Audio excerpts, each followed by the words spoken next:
ದುರ್ಗಾ ನಮಸ್ಕಾರ ಪೂಜೆ ಡೇ 10.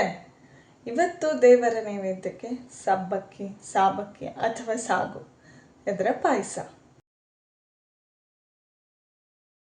ಸಬ್ಬಕ್ಕಿ, ಸಾಬಕ್ಕಿ ಅಥವಾ ಸಾಗು ಈ ಪಾಯಸ ಮಾಡಲು ಮೊದಲು ಸಾಬಕ್ಕಿಯನ್ನು ಸ್ವಲ್ಪ ಹೊತ್ತು ನೀರಿನಲ್ಲಿ ನೆನೆಸಿ ನಂತರ ಅದನ್ನು ತೊಳೆದುಕೊಂಡು ಬೇಯಿಸಲು ಇಡುವುದು. ಟ್ರಾನ್ಸ್ಪರೆಂಟ್ ಆಗುವಲ್ಲಿವರೆಗೆ ಚಂದ ಮಾಡಿ ಬೇಯಿಸಿ ನಂತರ ಅದಕ್ಕೆ ತೆಂಗಿನ ಹಾಲನ್ನು ಸೇರಿಸಿಕೊಳ್ಳುವುದು.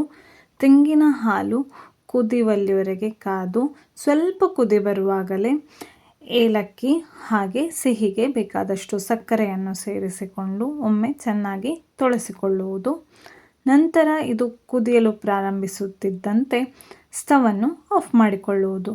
ಇನ್ನು ತುಪ್ಪದಲ್ಲಿ ಹುರಿದ ದ್ರಾಕ್ಷಿ ಹಾಗೆ ಗೋಡಂಬಿಯನ್ನು ಇದಕ್ಕೆ ಹಾಕಿದರೆ ರುಚಿಯಾದ ಸಾಬಕ್ಕಿ, ಸಬ್ಬಕ್ಕಿ ಅಥವಾ ಸಾಗು ಪಾಯಸ ಸವಿಯಲು ಸಿದ್ಧವಾಗುತ್ತದೆ.